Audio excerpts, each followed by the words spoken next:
hati dan pikiran kita. Kita berdoa. Bapa yang bertata di dalam kerajaan surga, dikuduskanlah nama-Mu. Datanglah kerajaan-Mu di dalam ibadat kami.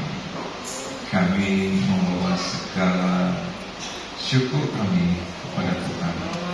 Kami membawa segala beban hidup kami, masalah kami di altar-Mu Tuhan. Dan kami percaya hanya Engkau yang bisa memulihkan kehidupan kami. Tuhan Yesus, curahkan Roh Kudus di ruangan ini, di dalam hati kami, agar kami mengerti maksud Tuhan ketika kami membaca, mendengarkan dan merenungkan firman Tuhan. Kami bukan cuma pendengar saja, kami mau jadi pelaku firman di dalam kehidupan kami sehari-hari. Kami manusia berdosa, layakkan kami, ampuni dosa dan pelanggaran kami yang kami perbuat, menyakiti hati Tuhan dan menyakiti hati sesama kami. Hamba manusia daging, suci kuduskan mulut hamba, pikiran hamba, agar hamba fokus memberitakan kebenaran firman Tuhan untuk hormat dan kemuliaan hanya bagi nama Tuhan. Terima kasih Tuhan. Segala kuasa yang jahat yang tidak menginginkan berita kebenaran firman Tuhan, kami tolak di dalam nama Tuhan Yesus. Darah Yesus berkuasa atas ibadah kami. Kami serahkan ibadah ini, ruangan ini, di dalam nama Bapa, Anak dan Roh Kudus, di dalam nama Tuhan Yesus Kristus kami bermohon. Haleluya. Amin. Silakan duduk.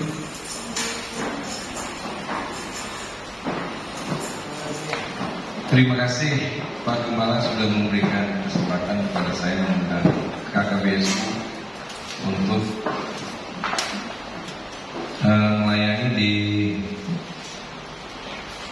gereja Sabtu ini.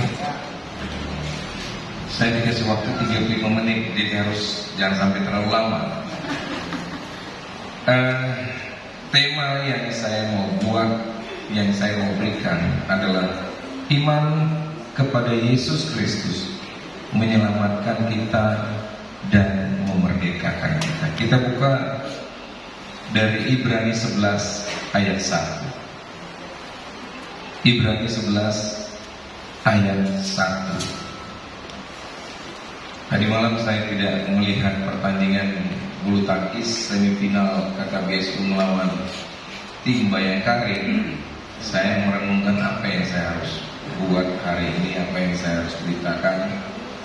Dan di dalam pilihan-pilihan firman yang saya renungkan, dapat ini di Ibrani 11 ayat 1. Saya baca, iman adalah dasar dari segala sesuatu yang kita harapkan dan bukti dari segala sesuatu yang tidak kita lihat. Luar biasa kata-katanya. Iman adalah dasar segala sesuatu.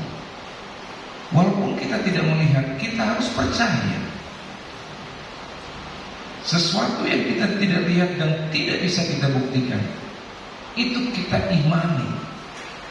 Apa itu?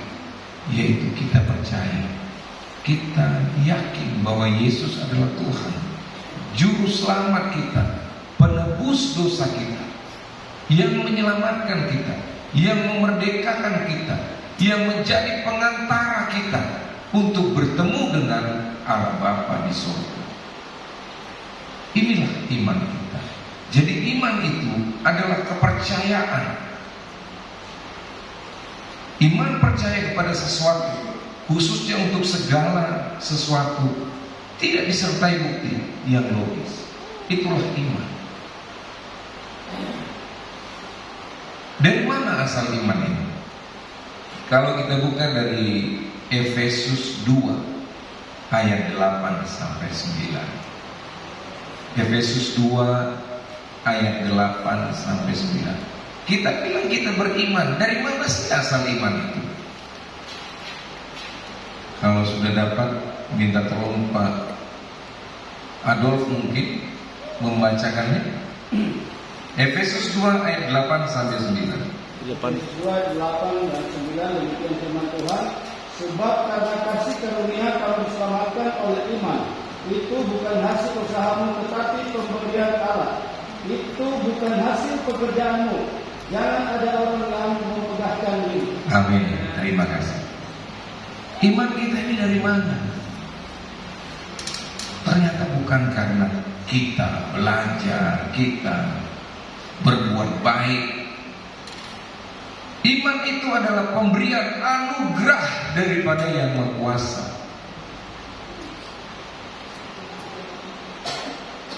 Tuhan Yesus memilih kita. Ini namanya di dalam teologi adalah predestinasi. Tuhan menentukan segala sesuatu. Tuhan menentukan bahwa saya beriman Kristen. Tuhan menentukan burung jatuh. Tuhan mengetahui segala-galanya, dan Dia atas izin dan sepengetahuan Dia sesuatu itu terjadi. Atas izin dan sepengetahuan Dia, maka kami bisa berdiri di sini. Tanpa izin Tuhan, tidak akan pernah ini terjadi.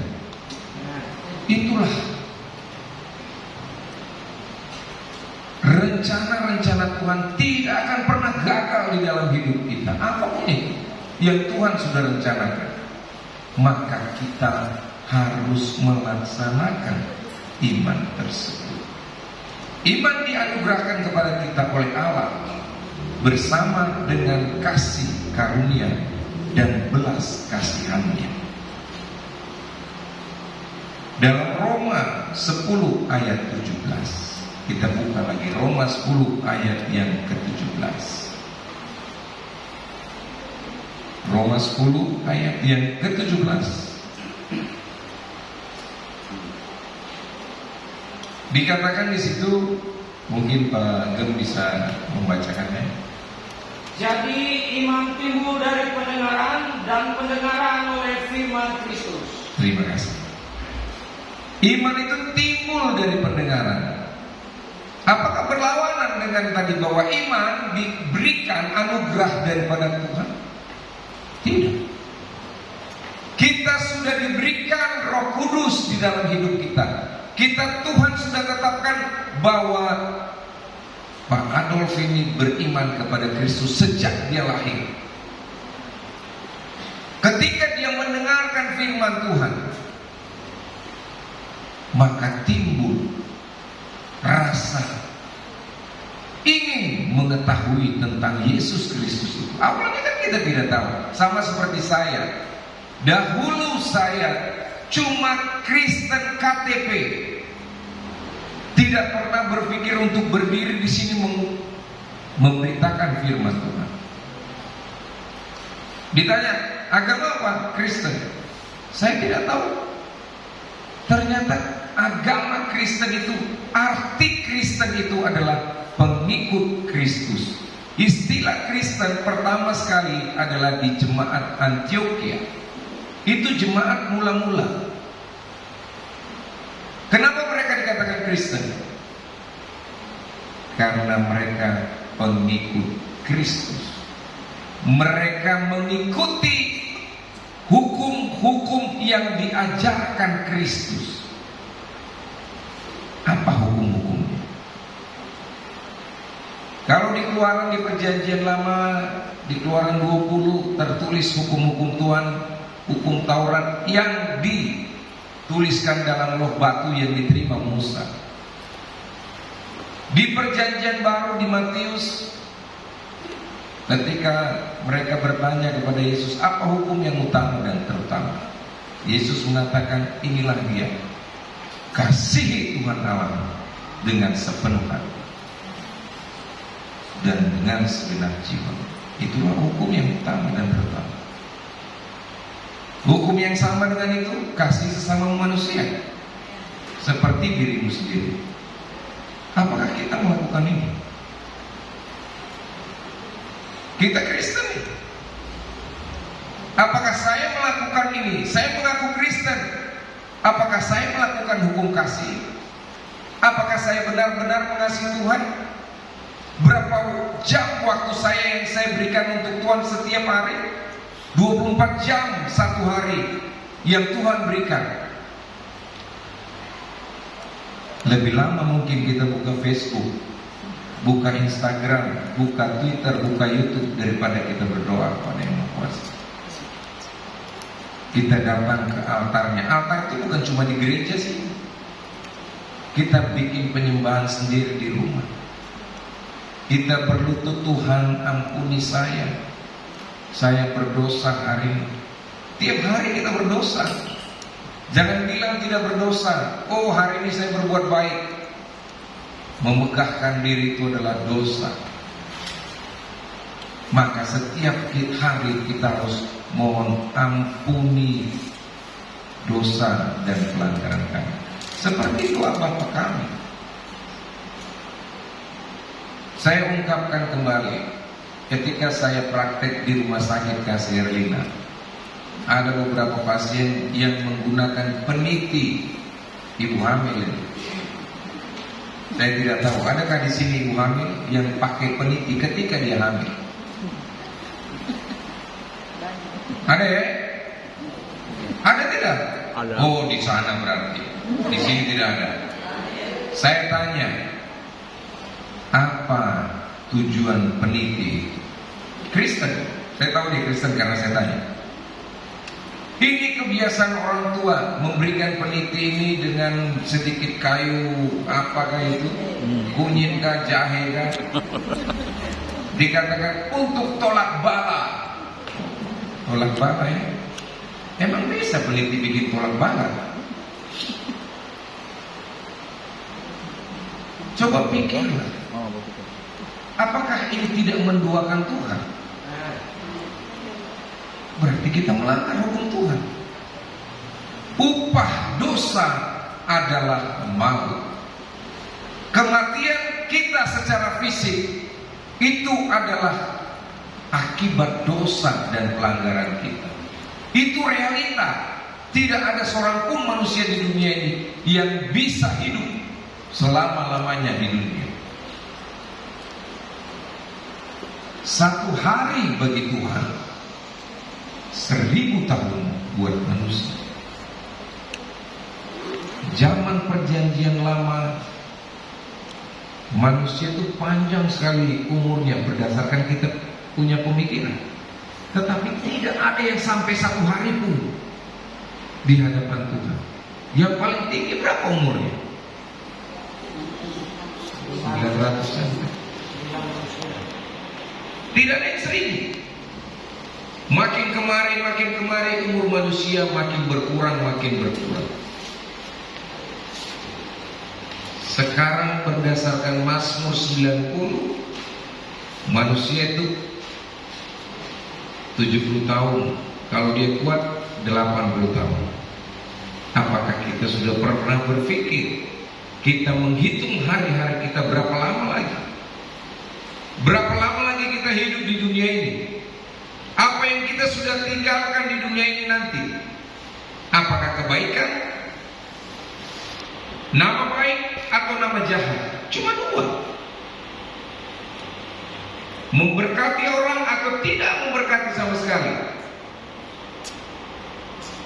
Mari renungkan. Kita orang Kristen, orang yang katanya percaya Yesus. Apakah perilaku kita sudah menggambarkan hukum Tuhan? Tidak sulit. Kasih Tuhan. Ya benar-benar dong kasih waktu buat Tuhan. Jangan ada berhala lain. Mengasihi sesama, ya lakukan. Orang lain itu seperti diri sendiri. Jangan sakiti orang lain. Kalau tidak bisa memberikan damai sejahtera bagi orang lain, jangan disakiti. Jangan buat susah orang lain. Sama di dalam pekerjaan juga. Kalau kita bekerja cuma cari untung sendiri, makan tulang, orang Nado bilang, apa itu tidak dosa? Tiap hari kita berdosa.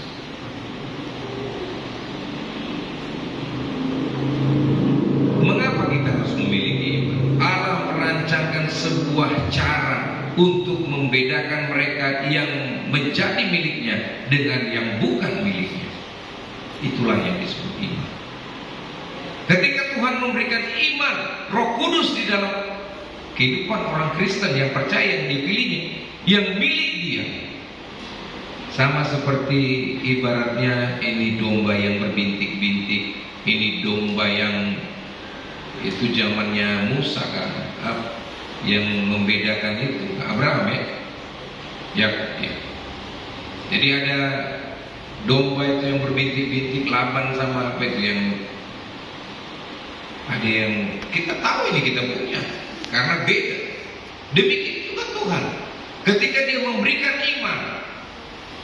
iman kepada Yesus, dia pisahkan, oh ini nanti masuk surga ini. Tetapi kita harus menjadi pelaku firman. Pelaku firman itu artinya kita melakukan hukum kasih itu. Lakukan. Karena itu perintah Tuhan. Belum lagi perintah menginjili. Saya ada di sini karena perintah Tuhan menginjili. Saya harus memberitakan kebenaran firman Tuhan berdasarkan Alkitab. Saya selalu cari literatur yang berhubungan dengan apa yang saya ucapkan. Saya juga belajar teologi. Saya tahun kedua sekarang belajar teologi di sekolah korespondensi Injil Internasional Stephen Tongko di Kemayoran secara online. Dalam surat Ibrani 11 ayat 6 dikatakan, tetapi tanpa iman tidak mungkin orang berkenan kepada Allah. Sebab barang siapa berpaling kepada Allah, ia harus percaya bahwa Allah ada dan bahwa Allah memberi upah kepada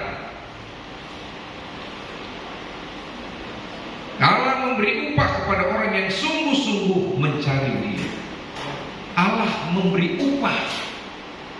Apakah itu berhubungan dengan Tuhan, kalau saya percaya kepada Tuhan saya pasti sejahtera?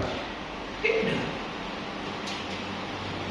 Tuhan tidak pernah berjanji langit selalu biru.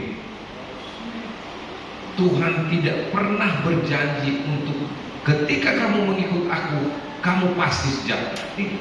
Dia cuma berjanji ketika kamu percaya sama aku menyertai kamu. Ada masalah? Ada. Tidak mungkin manusia tanpa masalah. Tetapi ketika pun kita punya masalah, Tuhan menyertai kita, memberikan kita hikmat dan kebijaksanaan, memikirkan, menyelesaikan masalah yang kita hadapi. Itu janji Tuhan. Ketika kita mencari pekerjaan, Tuhan, kalau kita mengandalkan Tuhan, Tuhan pasti siapkan. Pada waktu Tuhan, bukan waktu manusia. Ketika saya berencana cuma 3 tahun di Timika, apa yang terjadi? Kapal saya karam di sini. Akhirnya saya menetap di sini dan mungkin akan dikubur di Timika ini kalau saya meninggal. Saya sudah perkirakan kalau saya meninggal, saya sudah bilang sama istri saya, kubur saya di Timika. Kalau di Timika meninggalnya, kalau di pesawat tidak tahu di mana penguburannya. Tidak tahu. Saya meninggal misalkan pergi ke laut, tenggelam di laut, ya sudah, saya dikuburkan alam di situ. Tidak seorang pun tahu. Bagaimana cara orang meninggal, tidak seorang pun tahu. Maka kita selalu bermohon kepada Yang Maha Kuasa, Tuhan berikan yang terbaik di dalam hidup ini. Contoh yang sempurna dari ayat yang di atas tadi yaitu pada Lukas 7 ayat 50. Dikatakan di situ, tetapi Yesus berkata kepada perempuan itu, imanmu telah menyelamatkan engkau, pergilah dengan selamat. Jadi iman menyelamatkan kita. Tapi jangan bilang, kalau saya mengikut Kristus, saya pasti kaya tanpa masalah. Tidak. Jangan pikir saya begini tidak punya masalah. Oh, banyak saya punya masalah. Masalah dalam pekerjaan, masalah dalam kehidupan pelayanan, masalah dalam rumah tangga, ada semua. Masalah dalam kegiatan sosial di KKBSU, ada semua. Semua ada masalah. Ketika ibu ketua istri saya jadi ketua umum, apa tidak ada masalah? Justru tambah masalah. Tapi saya percaya ketika dia dipilih Tuhan, bukan manusia. Manusia memang menuliskan, tapi itu terjadi atas izin dan sepengetahuan Tuhan. Apa hebatnya dia? Tidak ada hebatnya ibu ketua umum itu, tetapi dipilih. Itu karena Tuhan, bukan karena manusia, bukan karena saya. Tuhan mengizinkan dia melayani di sana. Saya percaya Tuhan punya rencana. Saya tidak tahu apa rencananya ketika saya mengizinkan dia. Tapi saya percaya rancangannya adalah rancangan damai dan sejahtera. Kita harus percaya setiap yang kita alami, apapun itu, apapun, kita harus tanya sama Tuhan. Tuhan, apa maksud? Apa rencana Tuhan memberikan saya masalah ini? Bawa masalah kita kepada Tuhan. Seperti yang tadi, kita menyanyikan bawa segala beban kita ke altar Tuhan, maka Tuhan akan menyelesaikannya. Jangan selesaikan secara emosi, karena ketika kita marah, tidak akan baik keputusan yang kita ambil. Iman adalah sesuatu yang akan menopang kita sampai akhir kehidupan. Saya kemarin berbicara di GKI Salom Amungsa karena saya sekretaris diakonia di sana. Saya diminta pimpin ibadah lansia. Saya katakan kepada opa dan oma di situ, saya berkewajiban memberitakan firman ini untuk menyiapkan opa dan oma pulang ke rumah Bapa di sorga. Saya berani mengatakan itu karena apa? Hidup itu pasti mati. Itu kepastian. Dan Alkitab mengatakan 80 kalau dia kuat. Maka kalau ada yang mengatakan umur berapa 77, karena Indonesia 77 tahun tuh, ada yang umur 77 ada. Oma, berapa lama lagi Oma hidup di dunia? So harus berpikir, karena itu firman Tuhan. Mari hitung hari-hari kita. Kalau kita melakukan perilaku hidup bersih dan sehat, makanan kita sehat, kita selalu baca firman, kemudian pikiran kita bersyukur, selalu berfokus kepada Tuhan, maka bisa umur kita panjang, lebih panjang lagi. Saya pernah mendengar kesaksian seorang bapak yang sudah 90 tahun. Setiap hari dia cuma baca firman. Walaupun dia cuma di kursi roda, tidak bisa karena dia punya buku-buku sopayas tuh kan. Jadi dia begitu, dia baca firman. Sampai ada sesuatu yang pernah saya dapati, ada seorang oma, dia bilang, ya mau mati-mati kita mau, katanya. Dia so minta pada Tuhan, Tuhan kasih perintah juga kita hidup. So tua kita. Saya tidak tahu kenapa kata-kata itu terungkap dari oma tersebut. Oma 80 tahun ya. Jadi iman adalah sesuatu yang akan menopang kita sampai akhir kehidupan. Semakin usia kita bertambah, sebaiknya kita semakin bijak mensiasati hidup. Kita harus menjadi berkat. Sekalipun kamu belum pernah melihat Yesus, namun kamu mengasihinya. Kamu percaya kepada Dia, sekalipun kamu sekarang tidak melihatnya. Kamu bergembira karena sukacita yang mulia dan yang tidak terkatakan, karena kamu telah mencapai tujuan imanmu, yaitu keselamatan jiwa. Hidup di dunia ini adalah hidup yang sementara. Hidup kita yang kekal adalah di sorga. Itu kekal. Ketika kita baca tentang cerita Lazarus, tentang si kaya dan si miskin, orang kaya itu mati, dia menderita, langsung menderita di api neraka. Bahkan dia minta air kepada orang miskin tersebut yang duduk di dada Abraham. Orang miskin itu dikatakan masuk ke dalam surga, duduk bersama Abraham. Sementara orang kaya itu menderita, dan dia bilang, dia bisa bicara kepada Abraham, setetes air saja. Disitulah kekekalan itu. Kita juga akan mengalami hal seperti itu. Dunia sementara, tujuan kita utama adalah kekekalan. Maka dikatakan iman kita menyelamatkan jiwa kita. Iman kepada Yesus berdasarkan Yohanes 14 ayat 6. Akulah jalan, kebenaran dan hidup. Tidak ada sampai kepada Bapa kalau tidak melalui aku. Maka Yesuslah jalan keselamatan kita. Kalau kita percaya pada Yesus, maka lakukan firman-Nya.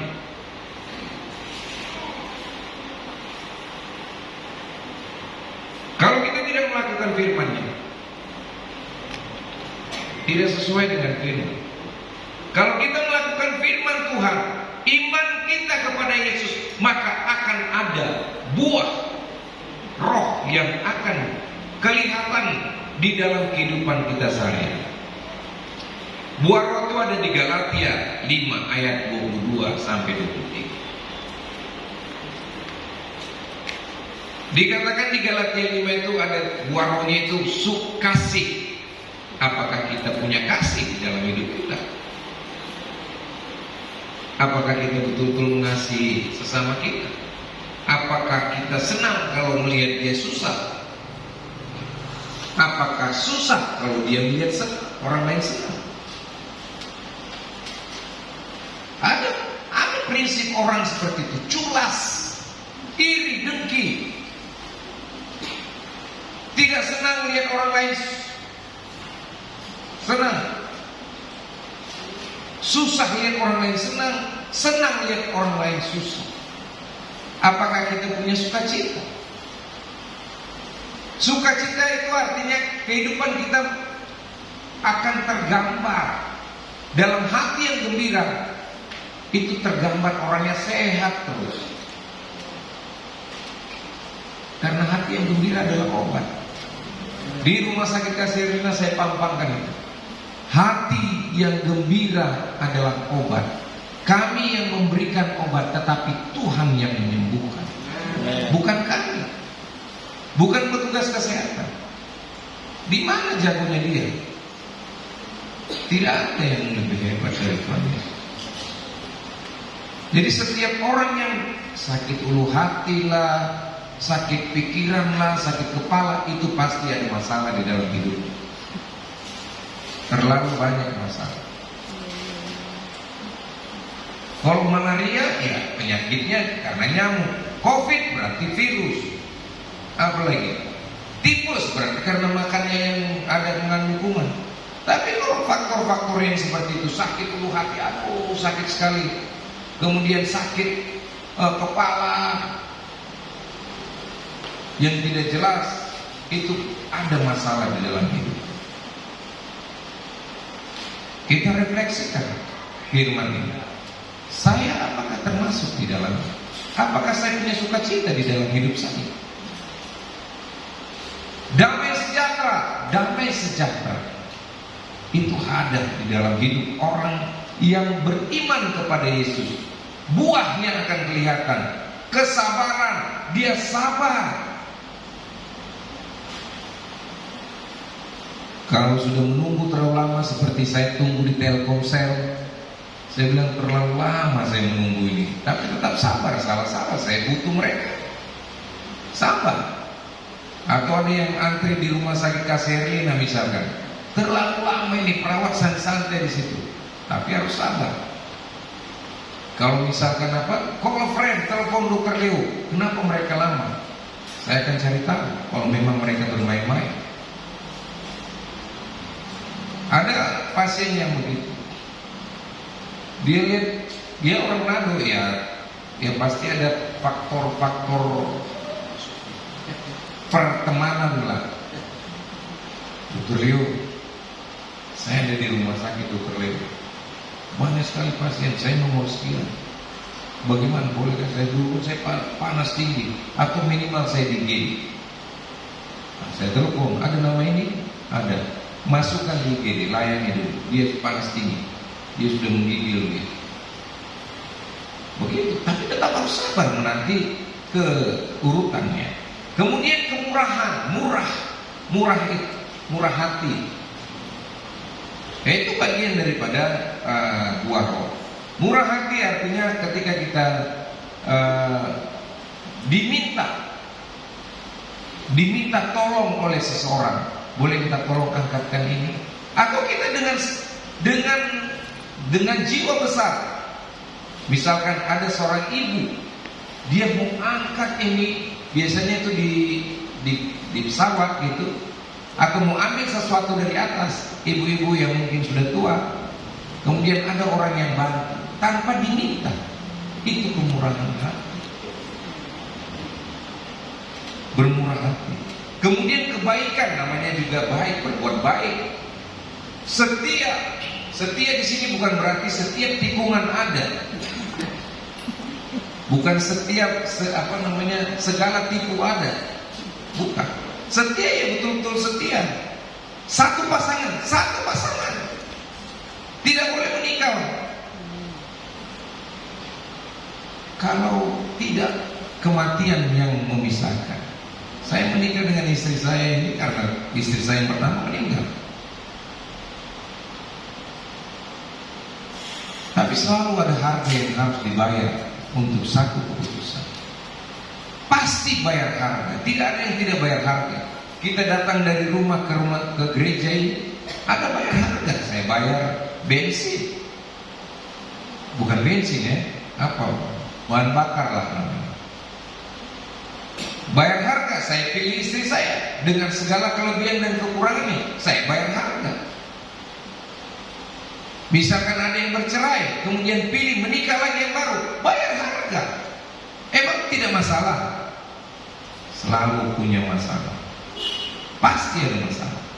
Tetapi bagaimana menyelesaikan masalah itu dengan hikmat Tuhan, itu yang kita perlu. Kelemah lembutan, inilah buah-buah roh, 9 buah-buah roh: kasih, sukacita, damai sejahtera, kesabaran, kemurahan, kebaikan, kesetiaan, kelemah lembutan. Inilah yang tergambar di kehidupan orang-orang yang beriman kepada Yesus. Orang yang Kristen mengatakan Kristen, pasti ada hukum kasih di dalam hidupnya, maka akan ada buah roh. Apakah saya sudah berbuah dengan beriman kepada Kristus?